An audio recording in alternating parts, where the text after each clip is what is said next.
Eu costumo dizer que os negócios novos que aparecem no Grupo Vila Porto, eles são bebê de elefante.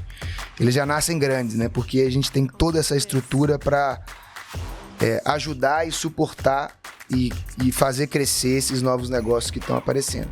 E por volta de 2019 para 2020, a gente chegou à conclusão de que a gente tinha que franquear, porque era uma forma mais rápida da gente conseguir levar esse nosso know-how e expandir as lojas para o restante do Brasil. Eu costumo dizer assim, o nosso desafio enquanto no mercado do vinho aí é conseguir fazer com que o cliente coloque vinho em mais ocasiões de consumo. Então a gente tem que fazer que o vinho seja algo mais cotidiano, que naturalmente ele aumenta o consumo e aí a gente vende mais.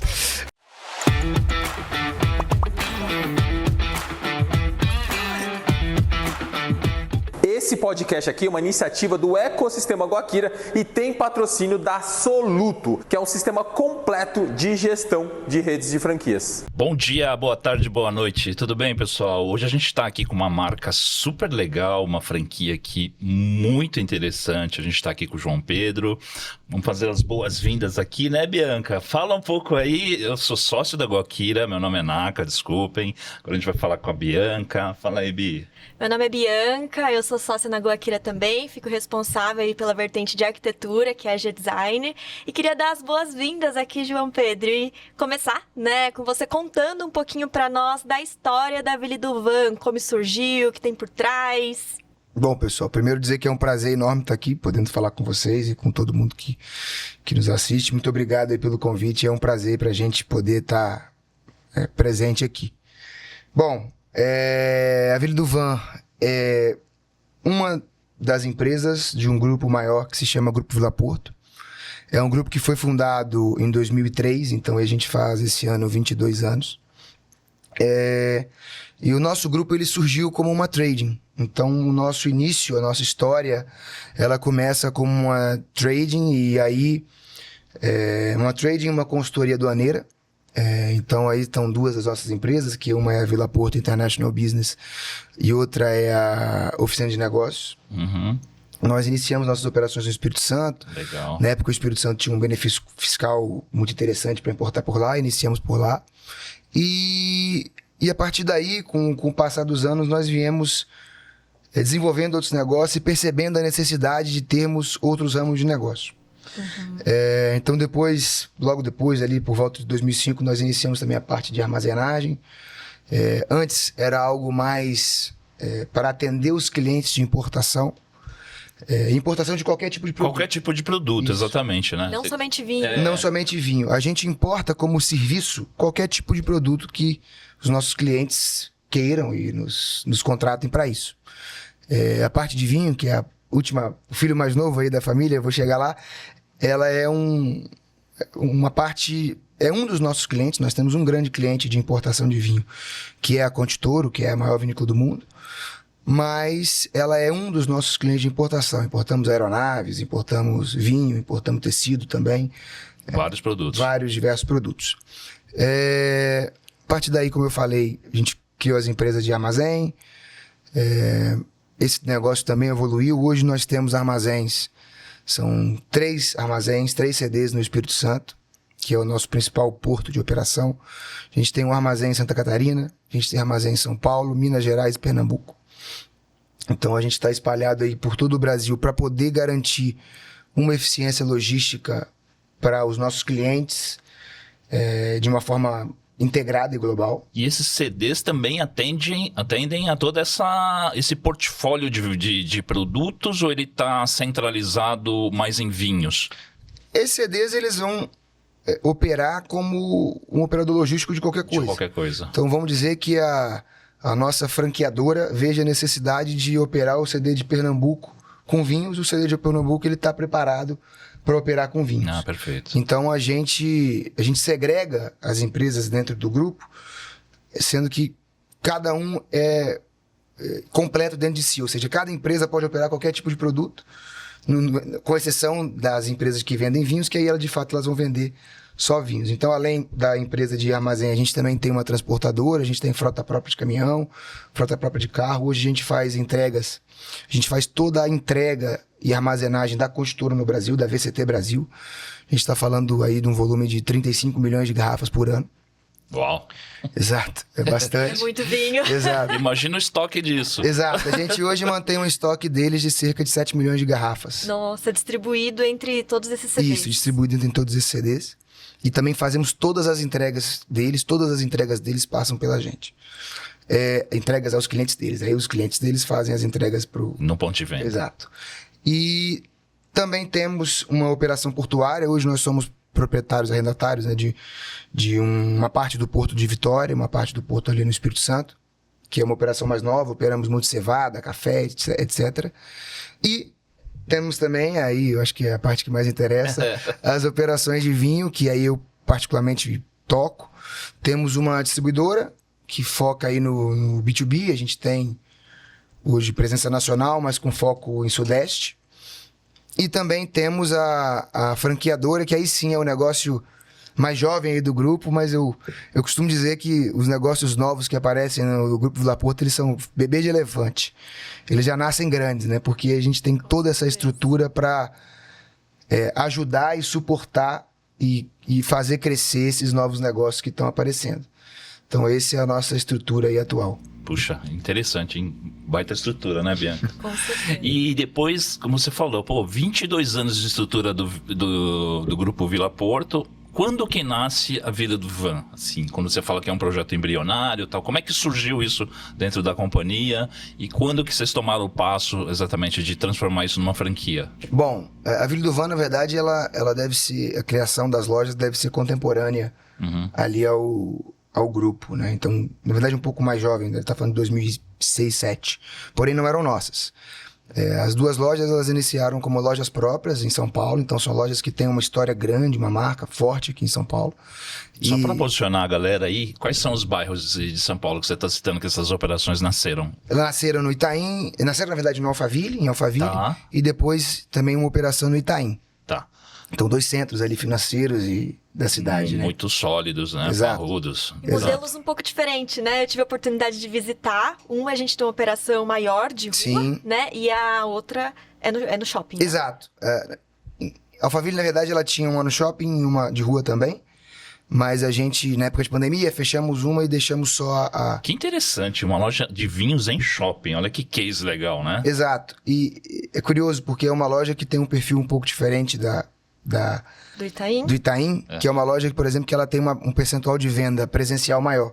Exatamente pela movimentação do shopping, por ter tráfego Fluxo, de pessoas. né? Exato. Enfim, como eu estava dizendo, lá em 2014, nós nos tornamos sócios da Vila do Van, que era uma joint venture nossa com a própria Contitura e outros 2 sócios. Mas nós percebemos, ali no final de 2017 para 2018, que havia uma oportunidade de nós melhorarmos a gestão e fazermos uma gestão mais ao nosso modelo.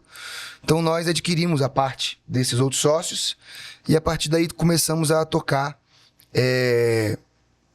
nós, com a nossa equipe, etc. E por volta de 2019 para 2020, a gente chegou à conclusão de que a gente tinha que franquear, porque era uma forma mais rápida da gente conseguir levar esse nosso know-how e expandir as lojas para o restante do Brasil. Aí veio pandemia, todo mundo sabe o que aconteceu, todos os projetos novos ficaram ali um pouco em stand-by.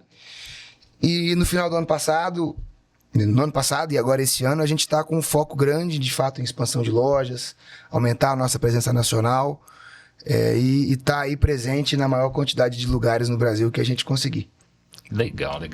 E hoje, mais ou menos, como é que são os modelos de negócio de franquias, assim, para o pessoal entender?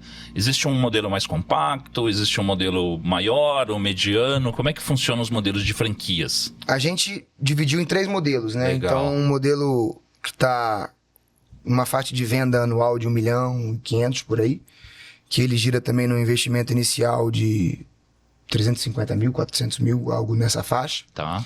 E que aí a gente calcula um payback de 26 meses. Legal. E aí a gente tem outros 2 modelos. Um modelo que a gente está falando de uma faixa de 2 milhões e 200 de faturamento. Ele, naturalmente, um investimento um pouco maior, uma loja um pouco maior, que vai girar na faixa dos 500 mil, mas com um payback na faixa de 24 meses. E uma terceira loja, que é um terceiro modelo de loja, que seria uma loja maior, uma loja de faturamento ali na faixa de 3 milhões e meio por ano.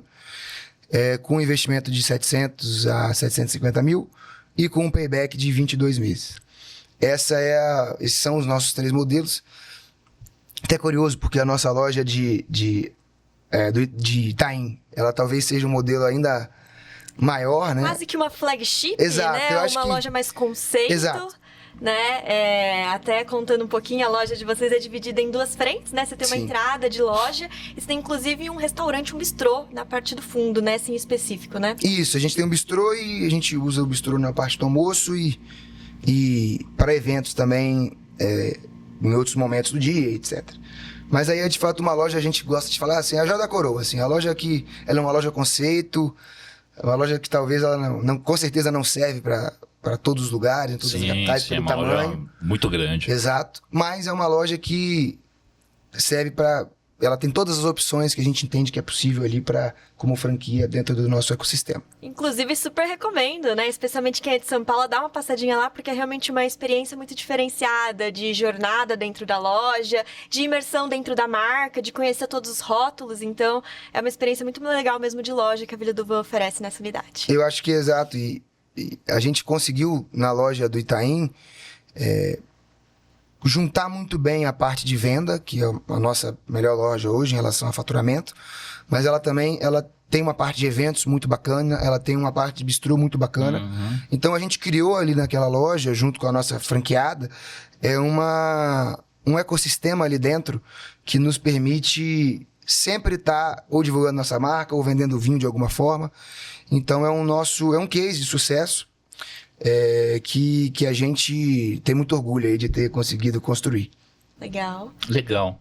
Fala aí, Bi. Aí, acho que falando um pouquinho de eventos, né, que a gente citou, queria que você contasse um pouquinho mais que tipo de eventos são esses, como eles funcionam, como eles impulsionam a marca, né, como é que é esse relacionamento franqueadora, franqueado, evento, quem organiza, como ele acontece? Bacana.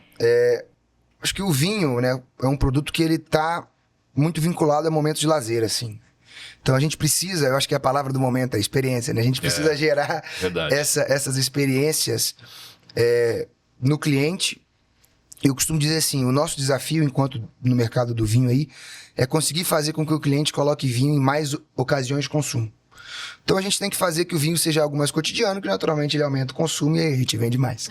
Mas... E acho que estão tendo sucesso nesse sentido. Não estão podendo reclamar até agora. Mas o que a gente conseguiu fazer ali... a loja funciona como um ambiente de eventos separado. Então, a nossa franqueada ela tem uma empresa que ela aluga o espaço dali para eventos. Mas o que ela fez de forma muito inteligente, e todo o mérito aí para Cássia nesse sentido, é que ela usa a equipe dela do restaurante para suprir a demanda de eventos que ela tem com comida, etc. E usa o know-how e os produtos que nós já temos de vinho para também atender os eventos. Isso é inteligente mesmo. Então ela conseguiu criar ali uma forma primeiro, divulgar a loja, porque tem um trânsito maior de pessoas. Segundo, de vender mais produtos, porque você está trazendo novos clientes. E também de rentabilizar, né? Ganhando ali um dinheiro com eventos e com o aluguel do espaço, etc.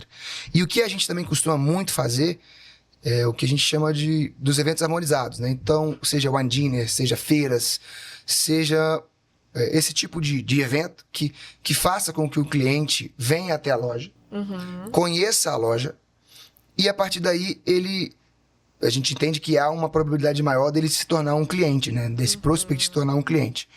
Então a gente faz muito, por exemplo, wine dinners, que a gente chama, então a gente vai ter ali a figura ou de um sommelier bacana, ou então de um enólogo, fazendo uma explicação ali dos vinhos que estão sendo provados junto com a comida. Normalmente a gente faz, por exemplo, um modelo até de venda de ingresso, porque aí eu costumo dizer, fica no 0 a 0 ali, às vezes ganha um pouco de dinheiro, mas divulga a marca. Da loja também, exato, né? Você divulga a marca, é uma forma que você, entre aspas, não gasta dinheiro com marketing de divulgar os seus produtos. Sem dúvida. Isso vai muito bem. A gente também faz pequenas feiras, tanto aí no caso para nossos clientes de distribuição, mas também para os clientes da loja.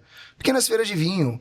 Então, vamos lá, escolher 5, 6 vinícolas, vamos organizar um dia da semana que a pessoa tem direito a ir lá. Muitas vezes elas fazem com cashback, então você compra o ingresso, tem direito a ter um cashback na loja. ou ao parcial, total, isso vai variar muito em relação aos vinhos que estão sendo servidos. E sempre, sempre, sempre a franqueadora ou a importadora, como quiser chamar, tá junto com as lojas. A gente sempre apoia esse tipo de evento, sempre tá junto, seja bonificando garrafa, seja conseguindo a presença de algum enólogo, a presença de algum sommelier, ir lá compartilhar um pouco da nossa experiência também, que eu acho que é uma forma, como eu falei, mesmo que todos esses eventos a gente fique, entre aspas, no 0 a 0, no evento, a gente sempre vai estar divulgando a nossa marca e vendendo mais vinho. Então, no final, é uma win-win situation, assim, sempre a gente vai ter um bom resultado nesses eventos. Pra gente tem sido muito bom agregar essa experiência, para que a gente não seja só uma loja de vinho, porque vender vinho tem vários que vendem. Sem dúvida. Como a gente sabe que acontece muito nesse mercado, às vezes a pessoa atravessa a fronteira, que é um problema que a gente tem. Mas quando a gente agrega uma experiência, agrega um know-how, agrega um serviço a esse processo de venda, a gente tem um resultado muito melhor com esses clientes e fideliza também essas pessoas. Legal. Ô, João, conta um pouco pra gente como é que tem sido o consumo per capita nesse mercado. Acho que para o investidor é bom saber e entender, né, a dinâmica desse mercado, como é que tem sido a evolução de consumo. Fala-se muito em cerveja no Brasil, mas eu acho que vinho é um negócio em franca expansão, né, e Sim. por consumo ali por cabeça e tal. Haja vista que vocês têm ali toda essa capilaridade de distribuição no Brasil todo, né. Conta um pouco pra gente como é que tem sido esse potencial de consumo. Bacana. O vinho, a gente normalmente mede em litros por habitante por ano, é o dado que a gente costuma usar. Então, o vinho ele teve um ápice em 2020 para 2021, na época da pandemia. Acho que as pessoas estavam mais estressadas, bebiam mais. Pois é, aumentou, né? O consumo do Ficava vinho. mais em casa. É verdade. Não podia sair, beber exato, vinho em casa, tem tudo a ver, né? Exato. O vinho é uma bebida mais caseira nesse sentido, né? Então a gente chegou a bater 2,7 litros por habitante por ano. Por ano.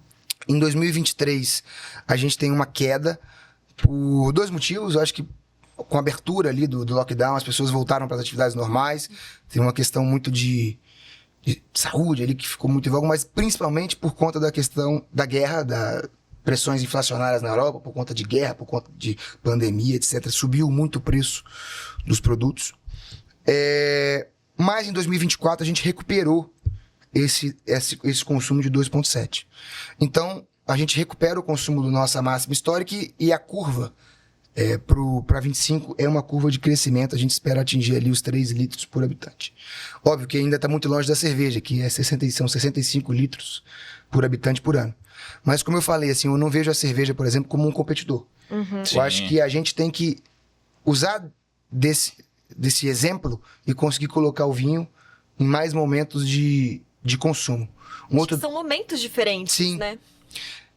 E eu acho que o Brasil tem muita cultura de tomar cerveja em mais momentos. Se a gente conseguir roubar um momentozinho ali, eu acho que a gente Eu acho que ele tá conseguindo, tá falando né? de consumo pra caramba, né? É verdade. País Eu desse acho- tamanho. Exato, Eu acho exato. que a gente tá num momento legal de aprender sobre vinho também, né? Então, algo que muita gente não conhecia, hoje existe um interesse muito grande em entender a diferença entre os tipos de vinho, de uva, o que harmoniza com o quê. Então, acho que o brasileiro tá nesse momento de querer entender mais sobre vinho e aprender, né? E acho que os eventos, o que vocês trazem, enólogos, tudo isso é também uma conscientização, um conhecimento que você consegue disseminar, né? Eu costumo dizer muito que muitas vezes, por não conhecer, porque o vinho é algo que você tem vários rótulos e muitos rótulos diferentes e muitas informações diferentes. Às vezes o cliente final ele nem sabe do que ele gosta. Então a gente tem que... Ou então ele acha que ele gosta só de algo que às vezes você tem na sua loja um similar ou até algo melhor que ele não conhece. Então é muito importante que a gente consiga fazer com que o cliente prove e que ele nos dê a oportunidade de provar. Porque, e aí eu acho que é um dos nossos diferenciais, a gente tem uma escolha de produtos e fornecedores muito rigorosa. A gente tem grandes produtores, grandes fornecedores trabalhando com a gente. E aí a gente aposta muito na qualidade, porque é muito difícil você ganhar da qualidade, né? Assim, algo que é bom, ele vai ser bom, independente do que aconteça. Então a gente vem tentado muito com esses eventos, muito com as feiras que eu falei, muito com ações de loja, de degustação, esse tipo de coisa, de convencer o nosso cliente, olha, nos dê uma chance, prova esse vinho que você não conhece. Uma coisa que a gente vê muito também no mundo do vinho e algo que a gente na Vila do Van tem conseguido superar, algumas marcas muito famosas, elas espremem muito a margem desse franqueado, desse lojista. E a gente vem trazendo aí outras marcas, e algumas marcas próprias, ou então marcas conhecidas, mas por sermos muito eficientes nessa cadeia logística, uma possibilidade desse franqueado ter uma rentabilidade muito boa e ter capacidade de investir no seu negócio. Bacana isso. Porque no final do dia, a gente tem que sobrar alguma coisa pra gente. Pra todo mundo, Exato, né? exato. Então, essa eficiência, principalmente logística, e por nós termos volumes de, por exemplo, a gente importa 4.000 containers por ano. Então, esse volume nos permite ser muito competitivos em relação a custos. Sim. E nos permite repassar esse custo, esse baixo custo, Baixo custo. para o nosso franqueado. E isso é um diferencial. Porque o vinho, por muitas vezes, ele foi visto como algo caro, ou algo elitizado, ou algo muito difícil. E a gente está tentando quebrar um pouco desse dogma, assim, desse preconceito, né? Ainda mais dependendo de quanto cerveja você bebe, é mais barato comprar uma garrafa de vinho. Então, a gente precisa... Essa comparação Uma é garrafa interessante. Exato. A gente precisa um trabalho muito forte, não só do mercado como um todo, mas a gente gosta de estar muito à frente dessa luta, de democratizar um pouco aí nosso mercado nesse sentido. Legal. Ô, João, como é que é a participação assim entre os produtos importados e os nacionais quando você transfere isso para o franqueado? Tem produtos próprios também? Sim. Rótulos próprios? A gente tem marca própria. Hoje, 70% do nosso portfólio em volume de venda são de marcas exclusivas próprias, o que dá também uma segurança maior de rentabilidade, etc., para Melhorar a performance. melhorar a performance de toda a cadeia. Hoje, o vinho importado, ele tem melhor custo-benefício do que o vinho nacional. Óbvio que eu não estou falando dos vinhos de garrafão, né? Sim, sim. Que esses aí têm um preço menor, mas aí é um outro tipo de produto, praticamente. Sim. Eu acho que tá no dado, mas não vale aí a comparação. Uhum. Quando a gente vai falar de vinho seco, vinho de mesa, etc., a gente está falando... o vinho importado ele tem uma performance melhor, os vinhos nacionais eles ainda são muito caros em relação a custo-benefício.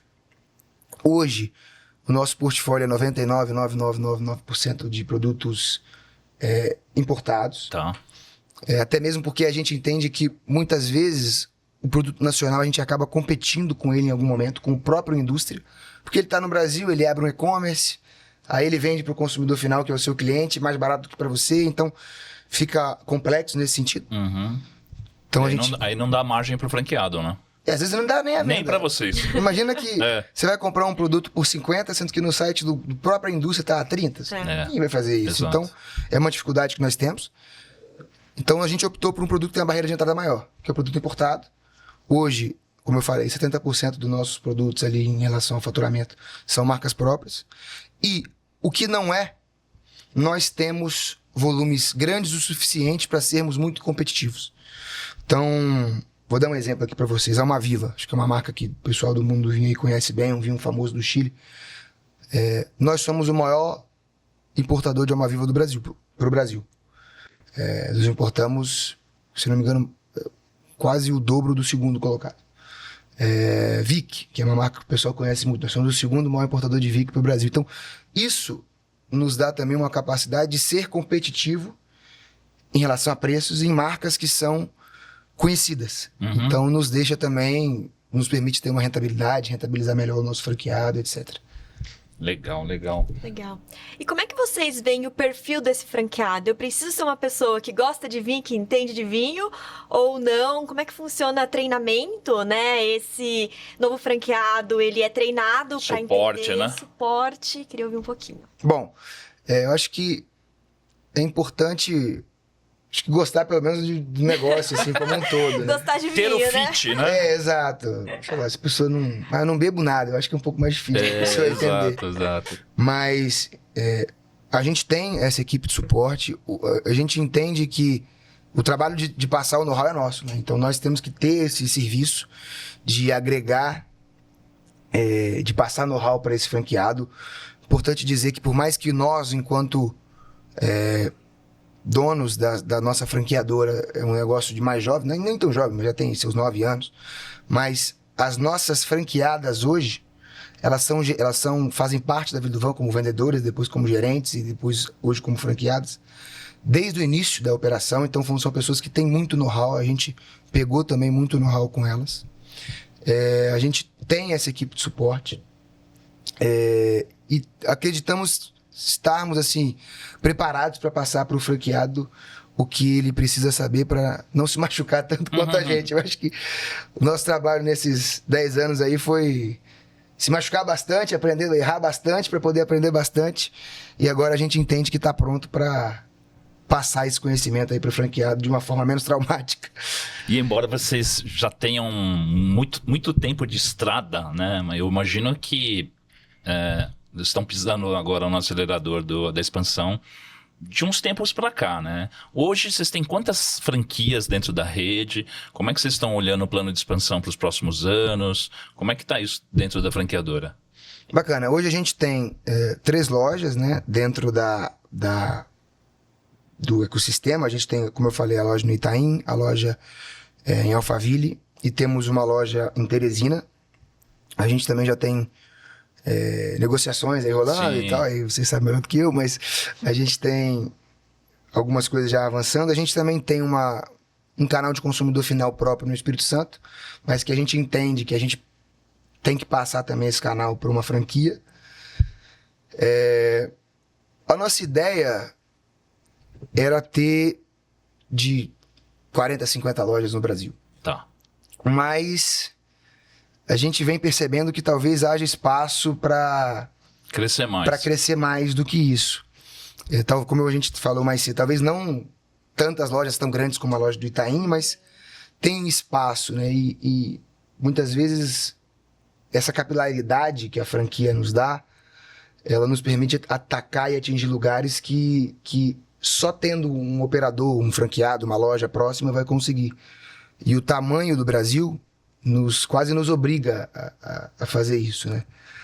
Um ponto interessante que a gente estava até comentando mais cedo, muitas vezes, por exemplo, uma questão de um e-commerce, que é algo que a gente está desenvolvendo, o e-commerce vem para competir com esse franqueado.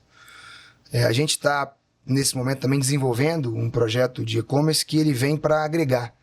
Então, o que a gente quer fazer é uma regionalização dessa venda. Mesmo que o cliente venha pelo e-commerce mãe, vamos dizer assim, ele vai ser direcionado a venda para a loja mais próxima dele. Para a loja física. Para a loja física mais próxima dele. Perfeito. Então isso também traz uma necessidade de ter lojas espalhadas pelo Brasil, primeiro, para melhorar a logística, a entrega mais rápida. Hoje a gente sabe que ter uma entrega rápida é fundamental, veja iFood, Mercado Livre, o que fazem. E então a gente, diferente de outros concorrentes também nessa nossa área, que era uma reclamação latente aí de franqueados dos concorrentes, que olha, não, o e-commerce dos caras compete comigo, enquanto lojista. Uhum. E é algo que a gente não quer fazer. É algo que a gente quer, às vezes, trazer uma venda que o franqueado nem teria. Fala, não, cara, essa venda aqui você vai operar ela para mim, você vai fazer essa venda para mim, para eu te fortalecer. Legal. E a gente criar um ecossistema forte em conjunto. Excelente isso pro franqueado, né? Porque se considerar que, você tá levando um lead, um cliente ali do teu canal digital para um ponto físico, ele tem muito mais condições de fazer uma venda agregada, um upsell, um cross-sell ali direto e elevar o ticket médio dele ali e aumentar o volume de receita, rentabilidade e tudo mais, né? Exato. E assim, para nós é algo que nosso interesse é que o franqueado performe, porque o franqueado performando, naturalmente a gente vai estar performando. Porque senão vocês teriam uma rede de lojas próprias. Exato. Ou, né? Não, acho que a franquia traz isso, né? Você conseguir capilarizar e você conseguir ter. Ou teria investido também em e-commerce, algo que a gente não quer, a gente quer fazer em conjunto. Porque o tamanho do Brasil, ele, como eu falei, ele nos obriga a ter. Ele é um mundo, né? Exato. Então a gente tem que. O cara que está perto do cliente, ele conhece o cliente muito melhor do que nós. Exato. Nós não temos a pretensão de estarmos distantes do cliente, falando como o cara lá no Rio Grande do Sul tem que atender. Não, o franqueado do Rio Grande do Sul, por exemplo, quando viemos a ter, ele vai conhecer o cliente dele melhor do que a gente.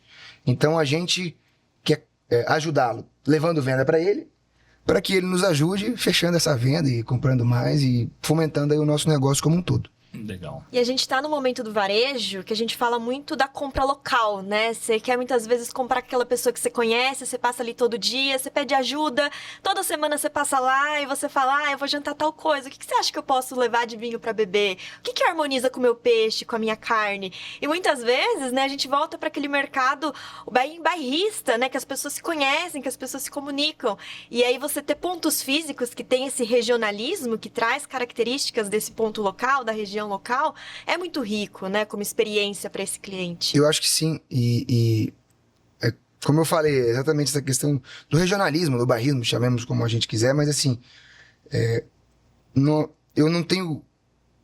A gente não pode ter a audácia de querer entender todas as regiões do Brasil e todos os clientes. Isso a gente não vai conseguir fazer nunca. Sim. Então, qual que é a melhor forma da gente atingir esse cara? É ajudar o nosso franqueado a ter condição de vender para ele. Então, e até mesmo das experiências que a gente falou aqui mais no início, de ajudar esse franqueado, levar e fomentar os eventos, fomentar esse cliente nas nossas lojas e de fato estar próximo dele através do nosso franqueado, através desse lojista, que vai com certeza atender melhor do que a gente de um CD aqui em São Paulo, ou lá no Espírito Santo, que seja. O evento que você faz aqui em São Paulo não é o mesmo evento que você vai fazer no Espírito Santo ou no Rio Grande do Sul, né? Então, o conhecimento desse franqueado localmente, de entender o tipo de evento que encaixa, é muito importante, né? E o vinho é algo muito pessoal, né? Assim, o vinho alguns setores têm muito disso, mas assim, às vezes o cliente acompanha o vendedor. Então o vendedor troca de loja ou troca de empresa e o cliente acompanha. Uhum. Porque o vendedor sabe o que o cliente gosta de tomar. Sabe o que ele não gosta de tomar. Sabe o que a esposa, o marido da pessoa gosta ou não gosta. Então, isso é muito importante. Essa base de dados que só você estando próximo do seu cliente, você consegue ter ela de fato em detalhes, a gente precisa valorizar. É óbvio, a gente tem ferramentas de CRM, de sistemas, etc. Mas essa pessoalidade, ela é muito importante. E muitas vezes, pro franqueado também saber gerir, olha, você gosta desse vinho aqui, mas eu tenho esse daqui que, entre parênteses, né, me dá mais dinheiro, que o cara não sabe, mas que nos dá mais margem, que você também vai gostar. Então, isso é muito importante para que a gente evolua e cresça esse negócio com a escala que a gente deseja.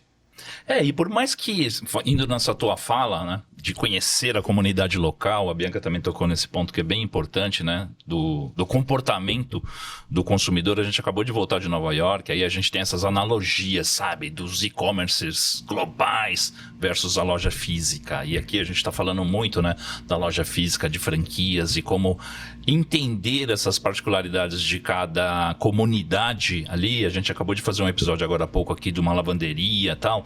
Então tem muito essa parte da conexão com as pessoas, com a comunidade, né? Entender o dia a dia, ver o consumo e tudo mais. Eu acho que uma loja de vinhos tem toda essa particularidade, né? De levar ali o que a pessoa gosta, a harmonização e tudo mais, e levar essa proposta de experiência, né? A gente tem que pensar assim, que o que se come no Rio Grande do Sul é diferente do que se come em Tocantins. Então a harmonização já é diferente, Então a harmonização, né, já mudou.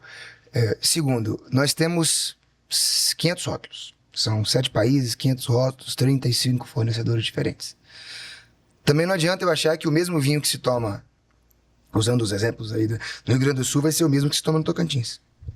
Seja por temperatura do clima, seja por renda per capita, seja por gosto, o que seja. Então a gente precisa estar próximo desse cliente, mas como? Fomentando o nosso franqueado, dando todo o nosso conhecimento, passando para esse cara, para esse franqueado, o nosso know-how, e ele vai também nos dizer o que vai performar melhor na região dele. A gente, por exemplo, tem tickets médios muito diferentes quando a gente vai avaliar, mesmo seja Itaim e Alphaville. São regiões que têm perfis de consumidores diferentes. Por exemplo, Alphaville é uma parte mais residencial. As pessoas, elas compram mais para casa. Uhum. Já o Itaim tem mais um lado de negócios. Uhum. Por estar exatamente onde a gente está, ali próximo da Faria Lima, próximo da JK. Tem uma parte mais forte de negócios, cara. Pessoas que vão mais para comprar para questão de trabalho, etc. Só isso daí já é um perfil diferente. A gente está falando da mesma cidade. Óbvio que é uma cidade imensa, mas a gente está falando da mesma cidade. Quem dirá de estados que ficam a 5.000 quilômetros de distância um do outro. Então, a gente tem que ter esse diferencial no nosso serviço. Que legal. E acho que a experiência do vinho, ela já fala de uma certa desaceleração, né? Que nem a gente viu muito no NRF, que é esse momento que você para e você aproveita esse momento, né? Indo para a linha de experiência de loja, a gente tem esse movimento do slow retail, que a loja te faz parar, respirar, absorver, curtir. E eu acho que o projeto de vocês traz muito isso, né? A pessoa descobrir, ter essa experiência, a jornada do cliente, ter um atendimento mais consultivo, de opinião, poder, muitas vezes, sentar, degustar, aproveitar a experiência de loja. Então não é uma compra muitas vezes que vai ser feito, cheguei, comprei, escolhi. Não, você quer conhecer, você quer entender um pouco mais, né? Como é que você vê essa jornada de cliente hoje na vida? Eu acho que o vinho tem muito disso, né? É uma das poucas... talvez seja a bebida que você mais consiga falar sobre ela. Ela tem muitos diferenciais em relação a isso. E quando a pessoa começa no mundo do vinho e se interessa, muito dificilmente ela abre mão disso, né? Eu costumo dizer que o vinho é uma escada. Então, se o cliente começa a tomar um vinho de 40, depois ele pula para um de 50, ele não volta para o de 40. Pois é. É muito difícil isso acontecer. Então, exatamente isso que você falou. A gente tá podendo... Óbvio, como eu falei, a plataforma online vai estar lá. O cara que quer algo mais ágil, algo menos pessoal. Mas a gente quer oferecer também essa possibilidade. Vai fazer um evento, vai sentar com o enólogo vai te explicar, vai assinar a garrafa que você vai ter na sua adega. Legal. Vai falar exatamente como foi o processo dele produzir aquele vinho. Se não for o enólogo, um dos nossos consultores, um dos nossos vendedores. Então, eu acho que isso é muito importante, você conseguir agregar, acho que duas coisas, né? O conhecimento na hora da venda e também a parte de entrega ágil, de um preço bacana, de não ser nada muito abusivo. A gente não quer trabalhar com... A gente sabe, assim, o vinho também acontece muito que como tem muitos rótulos, muita coisa, as pessoas costumam, às vezes, querer... Alguns concorrentes fazem isso. Vender muito mais caro algo que não vale. A gente não tem esse interesse. A gente quer ser sempre no preço justo. Óbvio, rentabilizar o máximo possível, mas dentro de algo justo para o nosso consumidor e para o nosso franqueado também. Legal. Ô, João, por que o investidor compraria uma franquia do Villa e do Van e não do concorrente? Quais são os diferenciais para uma visão mais de negócios, né? Que a gente poderia citar aqui para ele falar, cara, vou fazer um contato com a Villa e do Van, vou entender melhor. Você mesmo citou, tem uma busca bastante frenética pela franquia e tal. E o que está causando isso, assim?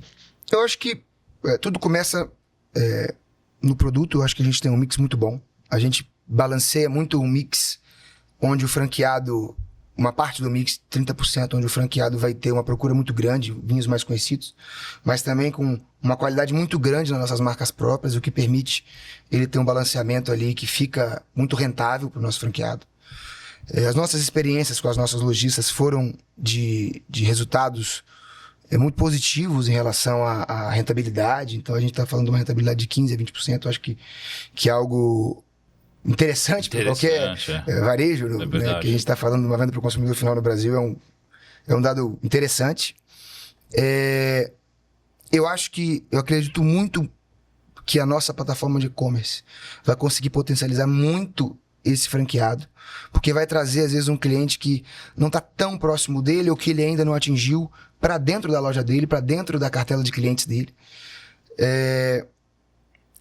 Acho que esse know-how que nós tivemos de entender que a gente precisa fazer um ecossistema que a rentabilidade tem que estar na ponta. Então, a gente está acostumado, como eu falei, a trabalhar com margem de trade. Não sei se o pessoal sabe, a margem de importador é bem baixinha.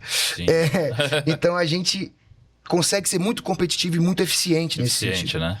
E essa eficiência permite que, naturalmente, o nosso franqueado seja mais eficiente e que ele consiga gerar a operação dele mais rápido. Eu acho que qualquer varejista, qualquer lojista, ele quer também girar o mix dele da loja com velocidade. E isso é muito importante. E por fim, assim, eu acho que o mundo do vinho, por algum tempo, ele ficou muito restrito a uma classe da sociedade ou alguns tipos de pessoa. E é essa nossa mentalidade de querer democratizar, de querer simplificar esse mundo, trazendo tecnologia, trazendo dados para esse franqueado, que é algo que a gente acredita muito também, vai nos permite ser uma escolha ideal para esse franqueado. Eu acho que... Não sei se eu resumi bem, mas eu acho que alguns dos legal pontos, a questão da democratização, né? Porque antes você tentava separar em duas cestas, né? As pessoas que conhecem entendem de vinho, as pessoas que não conhecem não entendem, né? Geralmente as que conhecem, pessoas que estão lá fora, viajando. Então, acho que a gente vem num movimento muito positivo nesse sentido, né? De democratizar, de trazer acesso para a população mesmo e conhecer mais de vinho, né? Eu acho que acesso talvez seja também uma das palavras-chave. Então, quando você agrega essa questão que a gente falou com os eventos, com tudo, você cria uma dinâmica dentro da loja que te permite atingir esse cliente com mais velocidade, com menor necessidade de investimentos altos, de esforço, etc. Verdade. Tem vários ticket médios de rótulos, Exato. garrafas, né? Isso é interessante porque o nosso vinho hoje, a gente tem vinho de 30 a 30 mil. Então, a gente está em todas as faixas, por mais que a gente tenha um portfólio muito especial de vinhos mais premium, a gente tem um diferencial também que é esse, a gente tem um mix muito bacana nesse sentido, mas a gente trabalha com todas as faixas de preço. E isso nos permite não dizer não, conseguir não dizer não para nenhum E cliente. como é que fica o ticket médio no meio dessas lacunas tão distantes 30, assim? 30 mil, né? Exato. Exato. Claro que tem todas as particularidades das regiões que a gente citou agora, né? Uma coisa é a gente falar de, sei lá, Teresina, outra coisa é falar do Itaim, né? Mas como é que tem sido a experiência de vocês no ticket médio? Bom, quando a gente vai olhar ticket médio por garrafa, a gente está falando de Teresina, por exemplo, um ticket médio por garrafa de R$110. O que é, na minha visão, um ticket médio interessante. Por quê? Porque o ticket médio do supermercado, ele gira na faixa de R$50. Então, a gente já está conseguindo, numa loja, num mercado que é muito mais incipiente do que São Paulo, posicionar um ticket médio quase o dobro do que é um ticket médio de um grande varejista, por exemplo. Quando a gente vai olhar as nossas lojas de São Paulo, que estão inseridas num IDH super alto, na região de IDH super alto, e já são mais antigas, já tem mais história, mais tempo de vida aí, a nossa loja do Itaim, por exemplo, ela chega num ticket médio de R$220 por garrafa. Uau! Que se você faz um ticket médio, é um ticket médio bem alto para vinho. Tô curioso porque eu converso muito com os fornecedores e quando eu faço a conversão, vamos dizer, um ticket médio de $25 a $30, vamos dizer assim, ainda assim, mesmo em dólar, é um ticket médio alto. Então, tanto de Teresina quanto do Itaim. Então, a gente consegue entregar, acho que um bom valor agregado nesse sentido. Os pedidos também, aí o ticket médio por pedido também varia. O de Teresina tá na faixa dos R$400 e do Itaim tá na faixa dos 1.800. Então a gente tem duas possibilidades bem diferentes, mas os dois performam bem, os dois estão indo bem. E a gente, graças a Deus, tem produto para atender todos. Então é algo interessante. Então eu acho que é muito importante a gente falar também de um diferencial que, assim, a gente, por toda essa estrutura que nós temos por trás, por nós termos, graças a Deus, uma empresa com um porte interessante, nos permite não ter algumas dificuldades que empresas menores talvez tenham. Então, a gente tem um controle muito grande para não deixar faltar produto, para não deixar ter ruptura, para que o franqueado possa ter sempre aquele SKU que ele está trabalhando disponível para ele comprar. Então, isso é muito importante, porque você faz uma venda na semana seguinte, no mês seguinte não tem produto, é muito ruim. Sem dúvida. E quando a gente fala do lead time, de produção até entrega gigante, que é, por exemplo, uma compra da Europa, 120, 150 dias, Sim. é necessário um planejamento, uma estrutura para uma estrutura financeira para arcar com esse planejamento. Sim. Perfeito. Então, nós temos isso, e nós somos capazes, por ter isso, de não deixar que alguns erros e algumas falhas aconteçam com o nosso franqueado e, consequentemente, com o cliente desse franqueado. Por isso um filho de elefante, né? Exato, Já nasce grande, né? Então, exato. apesar desse braço ser um pouco mais jovem, já vem aí embasado de toda uma estrutura que existe por trás. Muito bom. Bom, pessoal, estamos chegando aqui à fase final do episódio. João, conta pra gente aí uma dica de ouro pra gente finalizar o episódio de hoje. O que você pode trazer aí pro investidor, pra nossa audiência que tá pensando em investir nesse segmento? E deixa os seus canais também, né? Exatamente. Como é que faz pra ser um franqueado aí da Ville do Van? Bom, para ser um franqueado da Ville do Van, vocês falam com a Goakira. Boa, boa. Bom, deixa eu só fazer o meu merchan também. João Vilaporto, que é o meu Instagram de trabalho. A gente Legal. compartilha lá algumas coisas, algumas experiências nossas aí no mundo do vinho. Eu acho que a dica de ouro que eu tenho para dar, assim, desse nosso negócio, eu acho que dentro de qualquer coisa que você vai vender, o mix é o mais importante. Eu acho que, independente de qualquer coisa, o mix é mais importante, porque não adianta você vender muito algo que não te dê dinheiro. E isso é uma preocupação que a gente tem muito forte na nossa franquia e que a gente bate muito todos os dias com o nosso franqueado e esse know-how que a gente teve durante esses 20 anos aí de trabalho. Então, para todos aqueles que querem aí vir conosco, que despertaram algum tipo de interesse, falar aí conosco, acho que sempre com essa questão na cabeça. Seja para vender vinho ou para qualquer outro tipo de produto. Eu acho que é muito importante você ter essa visão. E se você puder escolher trabalhar com uma empresa que está totalmente focada e ambientada nisso, eu acho que vai ajudar bastante. Que é o nosso caso, então acho que é isso o meu recado aí final. Legal, Excelente. super obrigado, João. Sigam as nossas redes aí, tá aí na descrição do vídeo. João, super obrigado, valeu pela aula, parabéns pelo modelo de negócio. Pessoal, sigam a gente aí, o João também já deixou tudo aí, a Bianca também. Super obrigado, João. Obrigado, pessoal, mais uma vez, um prazer estar aqui. Estamos juntos, é isso. Valeu. Valeu. Obrigada. Valeu, obrigado. O Soluto é um RP dedicado ao franchising com 20 anos de atuação e mais de 500 marcas atendidas. Nossa plataforma é 100% na nuvem, modular e adaptável a diversos segmentos. Nos diferenciamos pela capacidade de conectar o seu negócio de ponta a ponta, atendendo a franqueadoras e integrando toda a rede.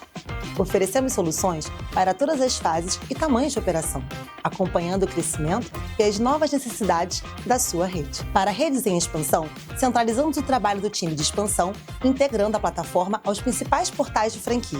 Automatizamos a apuração e cobrança de royalties, gerenciamos finanças, inaugurações e o trabalho dos consultores de campo, além de facilitar o processo de compras. A extranet da Soluto oferece ferramentas para a transferência de know-how, comunicação, solicitação de peças de marketing, além do EAD.